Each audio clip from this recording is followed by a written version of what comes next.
Welcome back to Game Talk from the Bench. I'm your host, Drew Barreto, and today I'm here with my co-host, or not my co-host, my guest for the evening, my Uncle Joe. And today, no NFL news. Not much is going on in the NFL world. We're getting, closer and closer to, the month of August and closer to preseason, but no news has come out worthwhile talking. Um, in the NBA, trades are going down. Free agency is going on. Rumors of players. LeBron's still unsigned, so we'll talk about that in the MLB is our weekly standings update. We're past the halfway mark. We're getting to the standings up or the standings, as well as we'll talk about the All-Star rosters that got released. So we'll talk about that. We'll talk about if the players that got elected deserved it or not. And then we'll move on. I'll talk about Formula One, and we'll end off in the World Cup. But to start us off, Lakers. Lakers have been on the go in free agency and in this offseason. Their starting five from their playoff run is totally different. Besides, obviously, Luka, he's still on the team, but he didn't play in the playoffs. And Austin Reeves, they gave Austin Reeves a big 4-year extension. I don't have the number on top of my head, but they gave him a big extension, big piece. They wanted back. They ended up getting him back. Then they go out and trade for Walker Kessler. So, and they're signing him to a 4-year, $130 million extension. And so they traded unprotected first round picks in 2031 and 2033, and then first round swaps in 28 and 2030. And so Walker Kessler, obviously when he first entered the league, really great for the Jazz. Last year, injured, did not play that much. I always liked him. I thought he was a stretch big, 7 foot, always wanted for the worst. Lakers, they go out and they pair him with Luka Doncic, Austin Reeves, and they're making moves. And so for me, this is great. Lakers, they needed a center. They traded away Anthony Davis. They signed DeAndre Ayton last year. They ended up dealing him to Washington. And so Kessler is their big man in the future. They want a 1-2 combo with him and Doncic. Now for me, Jazz, they did trade for Jaren Jackson Jr. They have him. They have what's his name? Nusif Jurkic also on their squad. So, they had size at their center position. Walker was a young asset. They felt they could deal and get a decent return back, and they did. And so for me, Lakers are trying to, revamp the team. Like I said, no more LeBron. They're going all in on Luka. But we'll see. I don't know. To me, like I said, Walker Kessler, big man. He could stretch the floor, but like I said, he dealt with the injury that kept him out most of all last year. And even like when he was playing and healthy, I remember one game, I swear I saw one game, he had probably like 17 3-point attempts or something crazy. So we'll see how that ends up working. But big trade for the Lakers. Rob Pelinka always does do his best, and this is another surprising move he pulls out of his pocket. Yeah, definitely surprising. And he was definitely available to be traded because, like you said, they had those other two guys.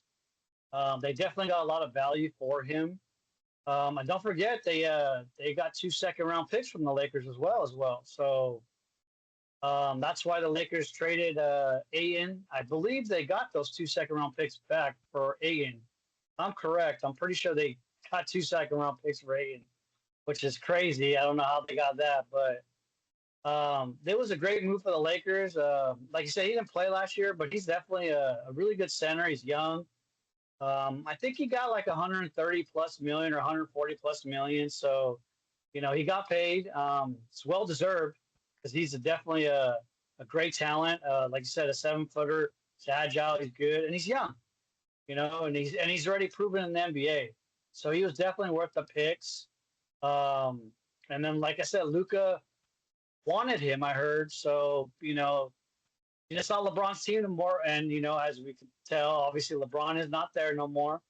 So it's Luca's team. And, they talked to him, and that's who he wanted. He wanted a center that is agile and is good. And guy is good, and like I said, they got Reeves, and they signed a couple other guys too. The rumors around that they're going after Kaminga, so, we'll see what happens there. The Lakers are making moves. Like you said, great to see them making moves. Not great for us Warriors fans, but I wish that the Warriors would be doing something, and they haven't done anything. And oh, by the way, the Lakers signed Kevon Looney I to did be see the that. Yes, backup. they did sign Kevon Looney. Well, not also did they sign Kevon Looney. They signed Con Sexton to a multi-year deal. They signed Quentin Grimes to a 4-year, $60 million deal, and they signed Sandro. I'm gonna pronounce this wrong. Mamu Kelashvi to a 4-year, $52 million deal. to provide size, so he could potentially be the backup to Kessler. Then obviously, Looney's just a great veteran guy. But yeah, no, the Lakers are just, for one, they're spending a lot of money. Um, do I agree with the money? Maybe not 100%, but it's better than not spending money, which is something the Warriors aren't doing, like you mentioned. The Warriors are essentially, they have the same squad as they do last year. They lost Pat Spencer, but they brought in Yaxel Lendenberg, obviously who's their rookie. They brought back Porzingis and Al Horford, and they even brought back Anthony Melton, which was surprising to me. And yeah, they just haven't done anything. I think they're putting all their chips on LeBron, and to me, I mean, like I said, LeBron in the playoffs was phenomenal. He showed you he still got it. But I think you need more than LeBron. And I think the nice thing with Golden State is DeMar DeRozan. DeMar DeRozan was waived by the Kings. And I think with Jimmy Butler out, you need someone else next to Curry. Now, granted, Warriors don't have money. But if he'll take the MLE, which is like the minimum, I don't know the abbreviation for it, but if he could take that from Golden State, grant he's younger than LeBron. But if they could somehow get both of them, and you have a lineup of Steph, DeRozan, LeBron, Draymond, and then Porzingis. That's a solid, really solid starting five. And then, you get Butler coming back, Moody coming back. You already have Pods, Santos, Yaxel Lindenberg, and then Al Horford off the bench. You have a shot. But the thing is, the Warriors just haven't done anything. It's just a lot of ifs, and ifs. And the Warriors are just sitting around playing with their thumbs. And we know this front office can do stuff. We know this front office has the money to spend. But they're just not spending it. They're not. I just don't think they're trying hard enough. They're just pinning all their chips on LeBron, and and at some point, it's like, okay, you really gonna wait all on LeBron, or you actually gonna go do something? And so, as Warriors fans, it is frustrating. But I always like to say with Steph Curry, you always have a chance, but you got to build a team around Steph Curry, and that's what the Warriors have not been doing. Yeah, they like you said, put your chips in for LeBron. I mean, and if you don't get him, so DeMar DeRozan would be a good signing, like I said, because you're not going to have Jimmy Butler for half the season. So, in my opinion, you're better off just trading him right now or later on, whenever you want to trade him. But just get rid of him, get him off the books. Um, DeMar DeRozan would definitely be a good signing for the league minimum, which would be like 3.6 million. And then now there's something that's being said that LeBron's willing to take the league minimum of 3.6 million. But there's teams that are interested in them. The Heat, which would you want to go back to Miami? They don't really have a team, in my opinion. But they're talking about the Sixers. The Sixers are eyeing him. The Hawks are eyeing him, and also another team that are eyeing him that's a sleeper, which I don't think he'll go to, but you never know. He wants to win a ship. Is the Spurs? They said the Spurs are interested in him. So I mean, it's hard to say. Me and my buddy were talking about. Those teams. Would you rather go the Warriors or those teams? So it's just hard to say because LeBron, like I said, he still got it. Surprisingly, he showed in the playoffs, which is great. But like I said, the Warriors are throwing everything in just for LeBron. But are you going to get him? And then if you don't get him, you just missed out on everything else. Yeah, no, and I totally agree. And I think he's got a lot of options. Obviously, there's always been talk about him and Steph Curry teaming up, right? So there's that relationship to Golden State. I didn't even think about the Spurs, but I bet you the Spurs would love LeBron. They needed someone with his physicality. I think that's what they were missing in that final series against New York. The Heat, obviously, yeah, he's got ties to the Heat, the team itself, but none of the players know. I don't think he'll come back to Cleveland for a third time. I just don't see it. Obviously, he's not returning to the Lakers, and so yeah. But I was just thinking about it right now. If the Warriors did miss out on LeBron, then they got to really go after DeRozan. They could get DeRozan, and I know the Wizards said they won't trade Anthony Davis, but they traded for DeAndre Ayton. So there's just a little bit of hope if you could somehow trade Jimmy Butler and more for Anthony Davis. Then you could have a lineup of Curry, DeRozan, Green, Davis at the 4, and then Porzingis at the 5. Because we all know Anthony Davis playing the power forward is probably the best power forward in the league. Because we could see when he played at the 5 in LA after they won the championship, he wasn't really playing the same. But when he was playing the power forward, in 2020 during that bubble, he was phenomenal. So Warriors just they gotta try to get something done. Like we said, if they miss out on LeBron, they gotta somehow find a way to replace what they would potentially miss out on LeBron. But moving on, I talk about LeBron. I couldn't believe this trade when I saw it go down.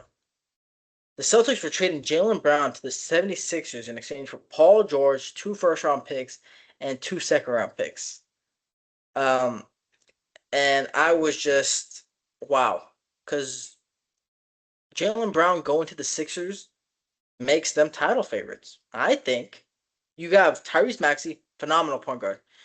Alongside him is Jaylen Brown. VJ Edgecombe showed a lot of flashes as a rookie. Have him coming off the bench. Don't forget, Joel Embiid is a MVP, if I'm not mistaken, right? I believe so. Yeah. Yeah, so I mean, a lot of talent. I mean, I think Paul George obviously hasn't worked out on any team in the past like 5 years. And you bring in Jaylen Brown, who plays similarly, if not better than Paul George. Of course, right now he's younger and got more star power than him. I just think that this Phillies team, who was the seventh seed and upset that Boston team, granted, Embiid was not healthy. Now you have a healthy Embiid and you bring in Jaylen Brown and all yes, you lose two first round picks and Paul George, but you don't care about Paul George. You bring in Jaylen Brown, I mean, that is a dangerous squad to me. And for Boston, it's a head scratcher because you had the tandem of Tatum and Brown, and obviously they were willing to trade him for Giannis. They didn't land Giannis, which honestly, if they got Giannis, that's better for them. But they didn't, and so they get Paul George, and I guess yes, you love two first round picks, right? But and I know the Celtics won, but do they not want to win more? I mean, they're kind of in a win now situation, but I guess they just felt like they were losing the connection to Jaylen Brown and just said, well, let's try to get whatever we can for him. And honestly, I felt like they could have got more than Paul George and two first round picks, but they must not have been shopping him around the whole league. Well, maybe they didn't get that many phone calls, but it was definitely a great deal for the Sixers. Like you said, you just mentioned the guys that are he's gonna play alongside, and I mean those four guys just all together. I mean, like you said, I put them in the favorites in the East.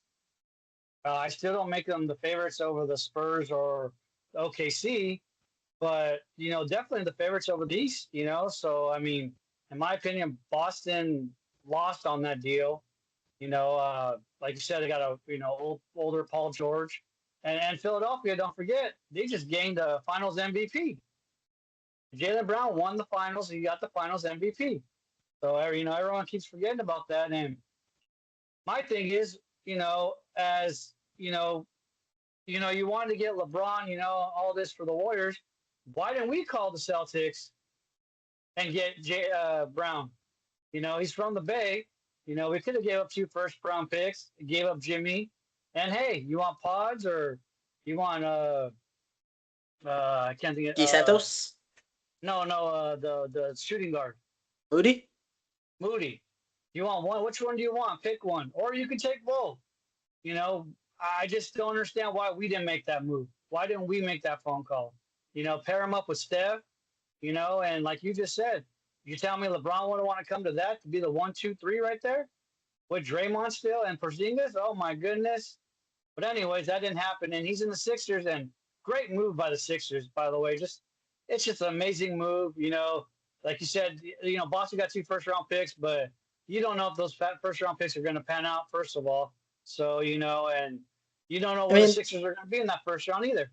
that's true, and maybe Boston flips those two first round picks. But when I think of Philadelphia, we know back in 2019 they squatted Ben Simmons, Jimmy Butler, Tobias Harris, Joel Embiid. They lost off of the craziest game winner to the Raptors. They could have potentially played the Warriors, who were injured, and won the finals in 2019. Instead, they lost, and ever since that, they kind of have just been in contention but have crumbled away. And now this move, I think, brings them back to contention and be back in those conference finals games and go potentially to the finals. And so, yeah, I think it's a huge win for Philly. I think him and Maxi, and then obviously Edge come off the bench with Embiid. It's a dangerous trio. really dangerous trio. Because I mean, Jalen Brown could do everything. He could defend. He could shoot mid ranges. He could hit the three ball. He could put up 50. Um, and so yeah, this is just it's a phenomenal trade for Philadelphia and for the Celtics. Like I said, it's just asking myself why. Why did you make the trade? But I'm not a GM, so I guess I'll never know. But the final thing we'll talk about in the NBA, and this is to me is just a wow. The Cleveland Cavaliers and Donovan Mitchell agreed to a 4-year, $273 million contract extension on Tuesday. Um, it is an unbelievable amount of money to yes, a guy who's great. He's great, but he's no Steph Curry. He's no LeBron James. Um, and to me, it's just if Cleveland wants to win, you don't spend that much money on a guy who, to be quite frankly, can't get you to the finals. And so, if Cleveland like they were the one seed a couple years ago, and they've fallen off since, and you give that guy, if they were the one seed last season, and they went back to the conference, well, they did go to the conference finals, now, I think so. Yeah. right? Yeah. But to me, it's just I don't know. I don't think Donovan Mitchell's worth about 60 million a year, and it's just a lot of money. It's a lot of money for, like I said, a guy who isn't an MVP. Um, he might be. I think he's all NBA, but just someone who just is he a top 10 player in the NBA? I don't know. I think I can name 10 guys that are currently better. And so, like I said, it's just a lot of money for a team who I assume wants to win and would love to build around them. They got other young talent they need to sign, and I just think this wasn't a move they necessarily needed to make. Yeah. I'm surprised they gave him that max deal. Would I have gave it to him? No. Um, like you said, I don't think. I mean, it was proven in the playoffs that he couldn't come through against New York. So that tells me everything right there. I mean, he's a phenomenal player. Um, I don't think he's a top 10 player in the NBA right now. Probably not. Um, Definitely top 20. Um, he's a great player. I mean, he is good. He does play offense and defense. He just, like you said, it just when it came to the conference finals, I seen him and he couldn't take over the game. It's like he was passing it to Harden and Harden passed it right back. Like, I'm not that guy no more because Harden's not that guy no more. He's proven that he's not that guy no more.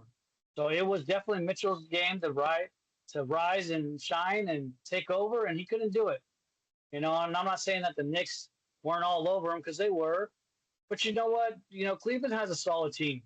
They have a solid team, and it wasn't just on him. Maybe scoring wise, it could have been, but you know what? You had other defenders. You got that center and Jared Allen.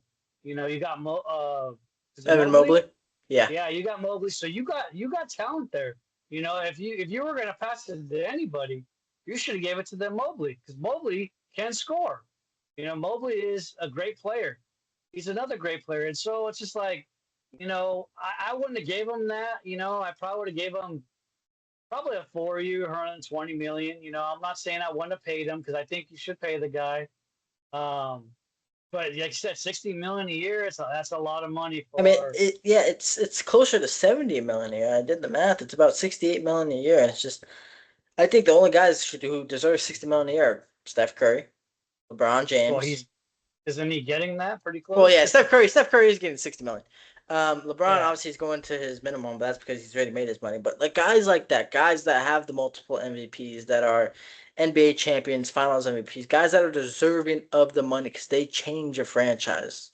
Donovan Mitchell, to me, he doesn't change a franchise. He helps a franchise a whole lot, but he doesn't change it. So yeah, it's just an incredible amount of money, and for Cleveland, I think you could have used that money to try to get someone else to help Mitchell, maybe get you over that hump into the finals. But I think extending him wasn't the right move.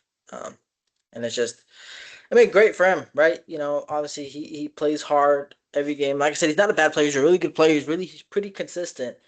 It's just when I think for Cleveland, I think they could have maybe done better contract wise and building and adding more to the team. But like I said, I'm not a GM, so we don't know. Um, but that is all for NBA. Moving on to the MLB is our weekly standings update.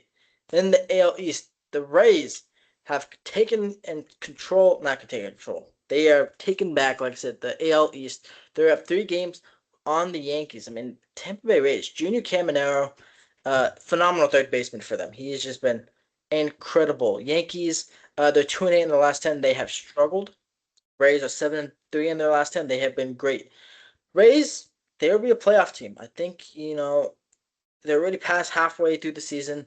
They've stayed consistent. I think they'll be consistent enough to get them there. Unless they have like a big stretch of losing, I don't see them not making the playoffs. So we should see both Tampa Bay and New York in the playoffs. In the AL Central, the White Sox are up a game on the Guardians, and that's fun to see. Chicago White Sox. Who would have thought the White Sox would be leading the division over halfway through the season? I mean, they got a lot of young studs. I think Murakami, I don't know if he's back yet from his injury, but Murakami, fun player, Southside Samurai. They're just a fun team. They're a young team that they got nothing to lose. They have nothing to lose, and they're just playing out there with heart, and it's showing. Like I said, they're 47-42. There's a real shot we might be seeing White Sox baseball in October for the first time in I don't know how long, but that will be incredible if we could get that. In the AL West, the Mariners, they have taken a 1.5 game lead over the Rangers. They have been playing much better as of recent. However, the Rangers are at 45 wins, and so are the Astros. The Astros are only 3 games out of the Mariners for first place in the AL West. In the National League, the Braves, 52-37, they have dipped quite a bit. They're 4-6 in the last 10. They have struggled. Phillies have caught up. They are 50-41. They are 3 games behind. Marlins are 49-42. They are 4 games behind. Nationals are 6.5 games behind. They have a little bit of ways to come back, but they have a lot of young talent. And the Mets are 38-53. Really big, colossal failure this season for the Mets. In the NL Central, the Brewers 57-33. They have a 7 game lead over the Cubs. And in the NL West, obviously the Dodgers, best team in baseball, are 60-32. They have a 14 game lead over the Diamondbacks, who are second in the division. So yeah, it's crazy that the Dodgers really have a 14 game lead, and we're barely halfway through the season. But now, time for our All Stars in MLB. In the AL, the elected starters. As catcher, his first All-Star selection, Shea Langeliers for the Athletics. I think that is a great pick. He has been great so far this season. He started off the season super hot, batting over 300, had about 10 home runs. Cooled off a little bit, but he's back to himself now. I think that is the right pick. I think he deserves to be the starter. I don't know another catcher who's having as good of a season as he is. So props to Shea Langeliers. Any disagreements there, Joe? No, I don't have any disagreements. He's definitely earned it. So I definitely agree with you on that one. Yeah, now my first disagreement comes right here, and that's at the first base spot. Vlad Guerrero, he was voted the starting first baseman. Now, granted, Vlad's not a bad player whatsoever, but his stats this season have not been great. He's not hitting home runs. He's hitting more for average. But Nick Kurtz, who is batting 271 with 20 home runs, 66 RBIs, he deserved to be the first starting first baseman in the AL. Um, uh, and so that one to me was like, okay, Vlad, he could have been the All Star, but not the starter. I think Nick Kurtz deserved to be the starter. Ernie Clement for the Blue Jays, he's the starting second baseman. I don't hate it. He's a fun player. He's great on both sides of the ball. He'll get on base. He can steal bases. He plays great defense. He's the second baseman. Junior Caminero, I just talked about it. The Rays third baseman. He has been phenomenal for them. 20 plus home runs. He's the starting third baseman. Bobby Witt Jr. We all know Bobby Witt Jr. He makes flashy plays at shortstop. He's the starting shortstop. Mike Trout. He might be the legend pick. Actually, he might be the legend pick. Let me not get ahead of myself there. Uh, where's he at? He might be the legend pick. Um, for the All-Star game. I'm not sure, but Mike Trout is the starter in the outfield. Obviously, not nothing crazy. He's batting 234, 17 home runs, 36 RBIs. I mean, like I said, he's got good home runs. His average isn't that great, but it's Mike Trout. He's a legend.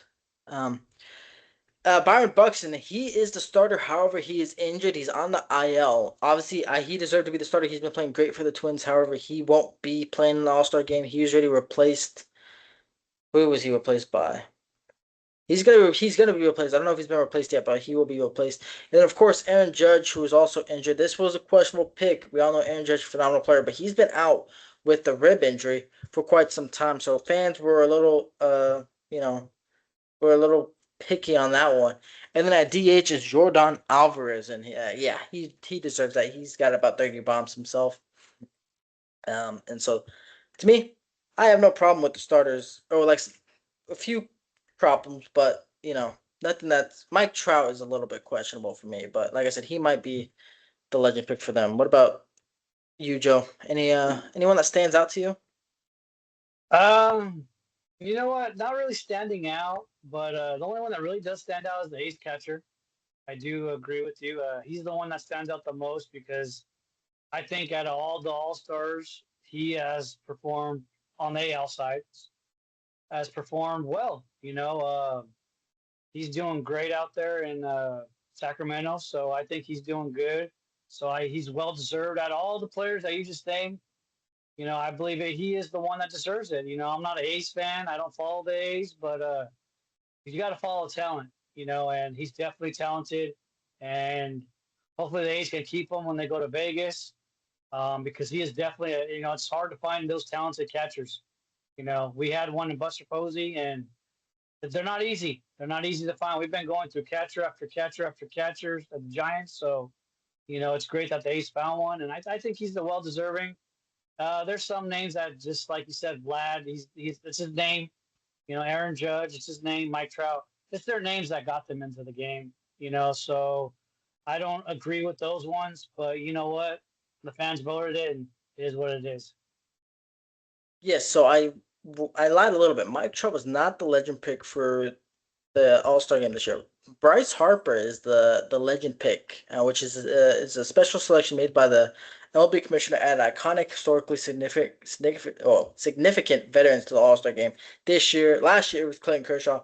This year it is Bryce Harper. However, though, I think he should have been an All Star regardless. He's been 271, 20 RBIs or 20 home runs, 57 RBIs. He hit a cycle this year, so I think he should have been a one regardless. But he is the legend pick this year. But in the National League, catcher, his first All Star selection, Drake Baldwin, and Drake Baldwin has been obviously I think the best catcher in the National League. He has been phenomenal. Batting 255, 15 home runs, 43 RBIs. He has been really huge for the Braves, who thought when they traded for Sean Murphy, had Sean Murphy um would be their kind of franchise guy, but he's been dealing with injuries. And Drake Baldwin, the rookie last year, won Rookie of the Year, has really stepped up, and he's really surprised a lot of people. And now he gets to start, not only to start in the All Star game, but it's also his first one. So huge congratulations for him. No problem with that. Freddie Freeman at first baseman, have no problem with that. He may be 36, 37 years old. He shows up every year, both sides of the ball, defense, offense. I mean, the guy's just phenomenal. As a Padres fan, I don't like the Dodgers, but Freddie Freeman's the one guy I root for on that team. He's just a good character, and an amazing baseball player. Starting at second baseman is Ozzy Albies. Ozzy Albies, he is batting 272, 14 home runs, 49 RBIs. Ketel Marte is usually the starter in the National League. This year, it's not. So Catel's having a good year still, but I guess I think this is fan voting that gets the starters, right? Yes. Yeah, Yep. so fan voting is a big deal on every All-Star game, and so I don't know how I feel about it. I think the best players deserve to start, but the leagues are just trying to get fans involved any way possible. Starting at third base is Max Muncy. He's obviously every year 20 home run guy, Dodgers big name. He's starting third baseman. I'm trying to think of thinking of players right now, and I really can't think of anyone. Other third baseman, I'm trying to think of no one that's really crazy in my mind. Shortstop C.J. Abrams for the Nationals. It's his second All Star. He's been great this far. Brandon Marsh, his first All Star, and he's actually been playing really well for the Phillies. He really underrated, especially this year. Um, he is batting 305, 15 home runs, 46 RBIs. He has been phenomenal for the Philly, and maybe finally taking a little bit of a leap this year. He's only 28, so big for the Phillies, a team that's been trying to get themselves back to the World Series and hope potentially winning it. Next, outfielder for the National League is Juan Soto. We all know Juan Soto. That's kind of a given one. Andy Pages makes his first All Star appearance. I think that one's deserved. He hasn't been as great as he was to start the season, but he's been really good nonetheless. And then Shohei Ohtani is starting DH. There's no question about that. Despite his hitting not being the same, it's Shohei Ohtani. There's no way. Granted, though, I think Kyle Schwarber should have been starting DH. That's just me. I think Schwarber's been better, but like I said, Ohtani just has such a big name uh, that it's kind of hard to say no to. But Joe, any disagreements on that for the National League starters? Well, what you just said right now, yeah, I definitely think Schwarber definitely deserves. I mean, DH. I mean, I know Otani's good and all. I mean, but we're talking about numbers, and Schwarber's got the numbers this year. So why didn't he get it? I mean, like I said, it's a fan voting, so that's why he got it. Otani's name's big now, so back-to-back World Series, so of course he's gonna get it. You know, um, but definitely Schwarber deserved it. Man, he's been playing phenomenal. 30 plus home runs. And Freddie Freeman, you mentioned him, and I'm a Giants fan. I fucking hate him. Excuse my language, but he is definitely a great player. He's phenomenal. Freddie Freeman, he was definitely great on the Braves. And then the Dodgers got him, and he's still playing at 36 years old. He's still playing that top notch level. I mean, as if you were a Dodgers fan, I mean, that's the one guy that's just a highlight guy every night. I mean, so I mean, like I said, he's doing good. So I there's a couple of them, but it is what it is. Like I said, fan voting, so it's part of the game, and that's just the way it's always going to be. I believe the major league picks the reserves, so that's a good thing. Yeah, that is a good thing. I don't know. We do have our reserves, and I forgot about the pitcher, so we're kind of gonna bull rush through this. But in the American League, Brian Baker, Tampa Bay, keep it a buck. Don't know him, but he's on the Rays, and I'm assuming he's good enough. Obviously, he's good enough to be an All Star, and they've been playing really good. So Brian Baker is American League pitcher. Dylan Cease in Toronto, he's been great. Aroldis Chapman, he just became the all-time strikeout leader as a relief pitcher. He's also a he's an All-Star. Jacob Blatz for Texas. Parker Messick from Cleveland, Drew Rasmussen from Tampa Bay, another Tampa Bay pitcher, Joe Ryan from Minnesota, Cam Schlittler from New York from the Yankees, Kate Smith, the closer from Cleveland, Ranger Suarez, the starter from Boston, Louis Varland, the relief pitcher from Toronto, and Michael Wacha from Kansas City are the pitchers in the American League. In the National League, Chase Burns, the young starter, it's his first. Johan Duran, it's his first All-Star game as well. Rafael Iglesias, his first. Max Meyer from Miami, his first. Mason Miller, second from San Diego. Jacob Mizrowski, his second. Eduardo Rodriguez from Arizona, it's his first. Chris Sales, 10th. Christopher Sanchez, it's his second. And then Paul Skeens, Logan Webb, and Yoshinobu Yamamoto round that out. However, though, I know Skeens and Mizrowski, there's one more name on this list somewhere that won't be pitching. Um, I don't remember who, but three of the pitchers are not won't be pitching an All-Star game, or they already said they're not going to be playing it, whatever. So there's more reserves. Going to the reserves in the American League, for catchers, it's Dylan Dingler and Adley Rutschman, the Detroit and the Baltimore catchers. In the National League, it's William Contreras from Milwaukee and Hunter Goodman from Colorado. Both of those catchers have been phenomenal. Infielders for Cleveland, or not for Cleveland, for the American League is Travis Bazana, second baseman from Cleveland. It's his first. Nick Kurtz, I talked about it. It's his first All-Star, first baseman. Kevin McGonigal, second baseman of Detroit. It's his first. Ben Rice, the New York Yankee catcher slash first baseman. It's his first. And Miguel Vargas, the utility man for the White Sox. It's his first uh, All-Star game as well. Oh my goodness, I almost blanked. In the National League, Luis Arias from San Francisco. It's his fourth. Um, Bryce Harper, like I said, it's his ninth, but he was the legend pick. Otto Lopez from Miami, the shortstop, it's his first. Matt Olson, the first baseman, it's his fourth. And Sal Stu, the third baseman from Cincinnati, it's his first All-Star game. Now, moving to the outfielders. In the AL, Randy Rosarena, Cody Bellinger, and Riley Green for the American League. And the National League has Corbin Carroll, Pete Crow Armstrong, Jordan Walker, and James Wood. Now, reading all these. Oh, and designated hitters, sorry. Yandy Diaz from Tampa Bay for the AL, Kyle Schwarber from the Phillies in the National League. And to me, I don't really have any. I think they did good on the reserves. I think they did really good on the reserves. A lot of first timers, so that's honestly fun to see. A lot of young talent that's coming up in the league, making their way, showing that they are all-star type players. So I don't hate it. I think the rosters look good. Obviously, as more people opt out and more players and more reserves are coming in. I know who's Jesus Luzardo, Braxton Ashcraft. There's someone else that's replacing a couple of the guys who won't be playing in it. But yeah, the All Star game's in Philly. It should be a good one. Actually, got to see who's gonna participate in the home run derby. But Joe, what do you think? What do you think? What do you like about the All Star game about baseball? I think it's the most entertaining out of all the sports.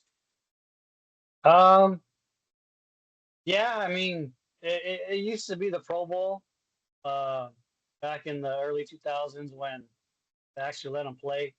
But now it's definitely the All-Star game. I don't know if they still have it as whoever wins the All-Star game gets the home field advantage. Is that do they still have that or Mm, no? I don't think so. I think it's still best record. Okay, okay. But yeah, it's they definitely compete. So I do like it a lot.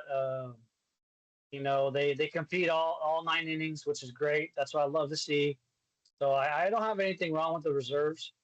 So I'm happy with the reserves because, like I said, Major League knows how to pick their reserves the right way because, like I said, the guys that didn't get in should deserve to get in. So, like Schwarber, Luis Ariz, the only highlight of the Giants that they have right now is him. So, Now, almost forgot to bring it up. Did you think Casey Schmidt? And I know the Giants are one of the worst. Well, yeah, they're one of the worst teams in baseball. They've been better as of recent, but they've been bad. Do you think Casey Schmidt and Jung Hoo Lee were robbed? uh, yeah, I mean, Jung Ho Lee definitely deserved it. Schmidt, maybe not. But definitely Jung Ho Lee definitely deserved it. He's still batting over 300. So he's hitting. I mean, he doesn't have a lot of ton of home runs, but he's a great outfielder. He's a great defensive man. So I mean, I think he did get robbed. He deserved it. Schmidt, the guys the first years, they deserved it. The guys you named, I know they deserved it. It's just that it's hard to pick all the right players. Like Schwarber took a player away, but Schwarber deserved it. So I would definitely not knock that as a reserve because, like I said, he should have been a starter. So I mean, for him to be a reserve, it's like wow. Well, they got a little secret weapon coming off that bench there, so that's good for the National League. Um, but Logan Webb, he's been pitching pretty good. I mean, he had that one bad game, so He was an all-star. maybe He's an he'll. all-star though. You didn't name him though. I thought I you. did name him. He was the last. He Oh, was. you did. He was one of the last three I named. I named Oh, Skeens, okay. Webb, and Yamamoto. So Oh, Logan okay. Webb So then in the that's month of good. Yeah, Logan Webb in the month of I think June was like on fire. I think it was June. Yeah, his last start. His Me last and my buddy start were blew talking up, about. but we don't forget about it. He already got in. Yeah, yeah. So it doesn't matter. So he's doing good. Giants might just have to blow up this team. Start from scratch again because I mean they're just not looking good. I just Congratulations on the think temporary raise though. they need to find a way to get rid of Chapman and Adamas. I think Devers has been playing a lot better. You obviously have Eldridge, and if you get rid of Chapman, you could play Devers at third, Eldridge at first. Jungkook's been playing great. Casey Schmidt has been playing all over. Elliot Ramos has come back. He's been playing better, and so you have a lot of talent. Logan Webb's obviously pitching, so I think if they could find a way to move Adamas and Chapman, I think they could try to fix the current team that they have, but it'll be tough. Yeah, they would have to get starting pitchers because that's what they need right now. Yeah, So I mean, but that is that for our All Stars. Moving on from MLB, I'm going to go to Formula One. We just had the race in Silverstone, and an entertaining one it was. We had a sprint. Um, Kimi Antonelli won the sprint. Lewis Hamilton was second, and Lando Norris was third in the sprint. But come race time, Antonelli was pole position. Charles Leclerc was second, and Lewis Hamilton was third. Now in the race, Leclerc overtook Antonelli and led most of the race. And on the final stages of the race, like the final 15 laps, when Antonelli was trying to catch Leclerc, he was having car issues. The wheel cap on his car broke after he hit a curb and was messing him up. I think there was more of also a suspension issue. He dropped back. He was getting time penalties.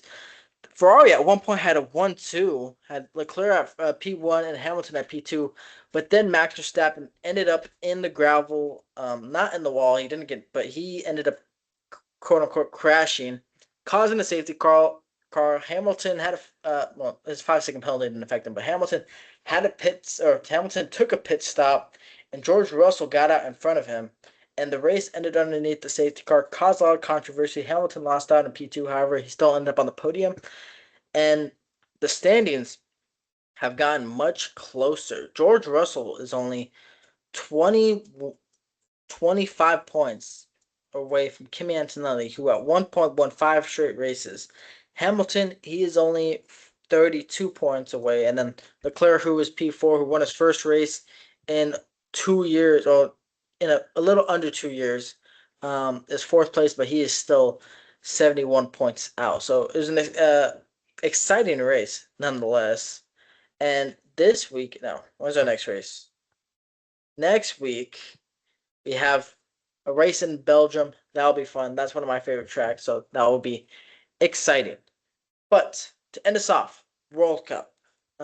It's still been phenomenal. Um, Now I covered some of the round of 32 games. I think I ended off on France and Sweden. France ended up beating Sweden 3-0. And now, starting from July 1st, which was Wednesday, which is the day after I record my episodes, Belgium came back down 0-2 to beat Senegal.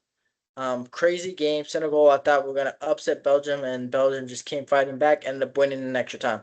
The U.S., down a man in the second half, ended up beating Bosnia and Herzegovina 2-0. They moved on to the round of 16 to play Belgium. Spain beat Austria 3-0 to go on to play Portugal, who ended up beating Croatia 2-1 on a controversial call. Great game between Portugal and Croatia. Luka Modric World Cup dreams come to an end. It was a very sad sight to see there. Brazil beat Japan. I talked about that one too. I talked about Norway beating Ivory Coast and Mexico. England ended up coming back down 1-0 to beat DR Congo. Harry Kane had himself a game. Switzerland beat Algeria. Colombia beat Ghana. Egypt beat Australia in penalties. That was exciting. Argentina and Cabo Verde. What a game that was. That game on Cape Verde needs to hang themselves high because people are like Argentina should have struggled against the quote unquote worst ranked team in the World Cup. But to me, watching Cape Verde play, they were not the 67th ranked team in the FIFA standings. They played like a top 20 team. They played like a team that could compete with anyone, and they did. Um, they, forced extra time with Argentina. Argentina took a quick lead in extra time. And Cabo Verde, the right back who was playing left back, beautiful goal. I think goal of the tournament. I mean, outside the box, whips in the back right corner. It was an absolute stunner of a goal. Unfortunately, I mean not unfortunate, but Argentina would then get a header back in to take a 3-2 lead and win in extra time. But that game, that was just, I mean, What were your thoughts on that game, Joe? It was phenomenal. I think Argentina got lucky personally. I think the VAR, the VAR, whatever, I think that helped them last game. I mean, just I think they just won Argentina back in that final because Cape Verde played phenomenal. Um, like you said, they just like you said, I was like shocked. And same with the Congo. They played great. I on another thing where the VAR or VAR or whatever, I think that helped England too. So I don't think England would have got past Congo if it wasn't for that. So I mean, there was some great games, right then and there. Croatia and Portugal, like you said, another one where they took the I was leading offsides, and it didn't look offsides, but they said it was. So I mean, there were some great games in the round of 32. Yeah, it's tough because, when you go back to before VAR, a lot of missed calls happen and, it changes history. Maradona's handball led to a goal. I mean, a lot of things before VAR happened that were missed. And now that you have VAR, a lot of these ticky tack things are being called, and fans don't like it. And it's understandable, right? The smallest things, the smallest offsides are getting called, the smallest touch. I mean, the only reason that Croatia was offsides is because the ball had a sensor in it and it felt a touch from the Croatian player, and so it's really tough to hate on VAR because it's like, well, imagine VAR was back then, right? Maradona's goal, this handball gets called. I mean, a lot of things change in history, and so they're trying to, make the game almost perfect, which it's understandable. But yeah, it's really tacky. It has helped a lot of teams. I do think FIFA is wanting Argentina back in the finals. We'll talk about the round of 16 game as well, but we'll start off with the round of 16. We had Canada versus Morocco, and when I saw that matchup, I thought, sorry, Canada, you're going home. And yeah, it was 3-0 win. Morocco is just a phenomenal team. They're a really strong team. They're gonna have it's gonna be a great game when in their quarterfinals. We'll talk about that. Morocco ended up winning 3-0 pretty easily. France barely got past Paraguay 1-0. They wasn't able to watch this one. However, though, I heard saw Paraguay was trying to just take out a bunch of France players. So do what you will with that. No cards were given, so I thought that was a little questionable. But France moved on to the quarterfinals. They replaced Morocco. I'll give you my prediction on that. Um, Belgium played USA yesterday, and it was the worst game USA could have played happened yesterday. I mean, Tim Ream, the captain, horrendous. Matt Freeze, he made a great early save in the game.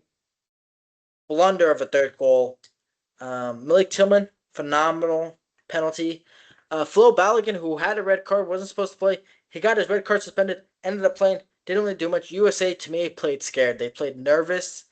They played not like the team that they were the first four games. First four games, they were a team that looked like they could compete with anyone.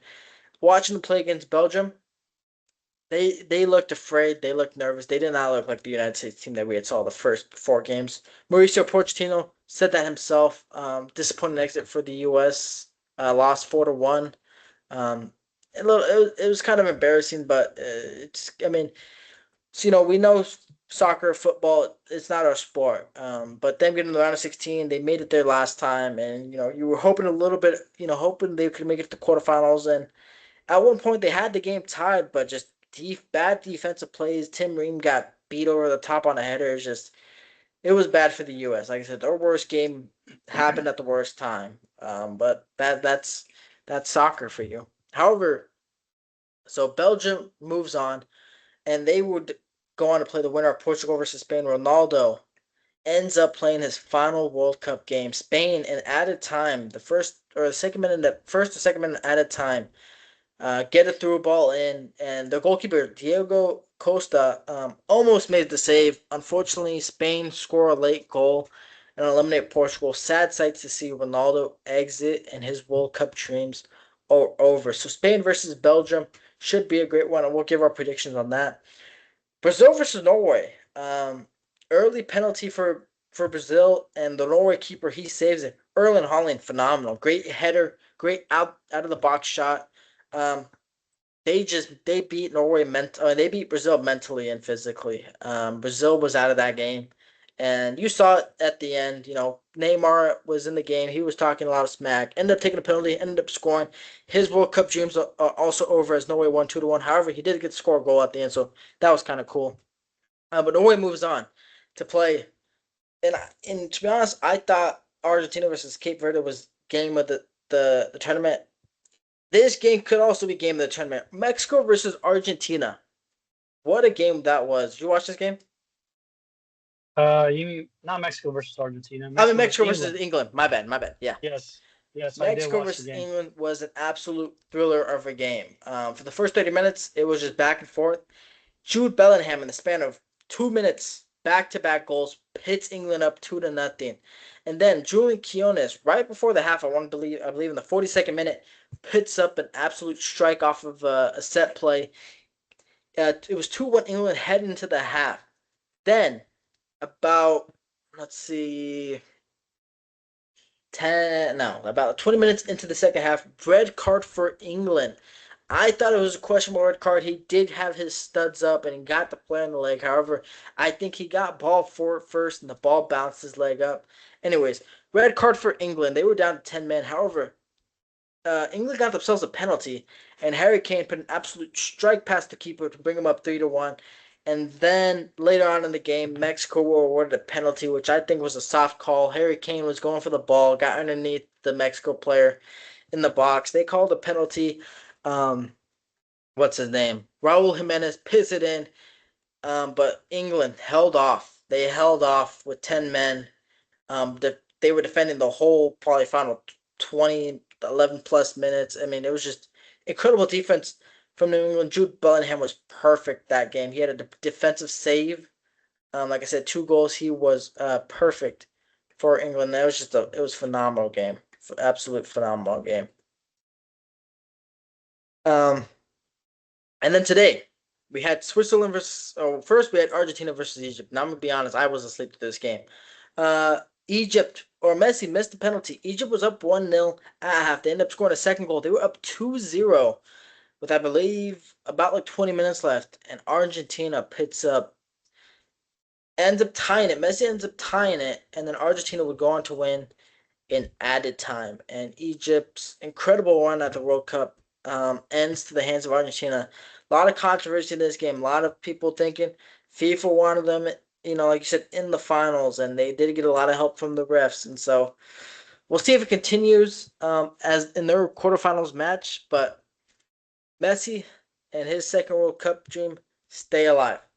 And our final game of the round of 16 was Switzerland versus Colombia. Absolute back and forth game. Colombia had a lot of opportunities.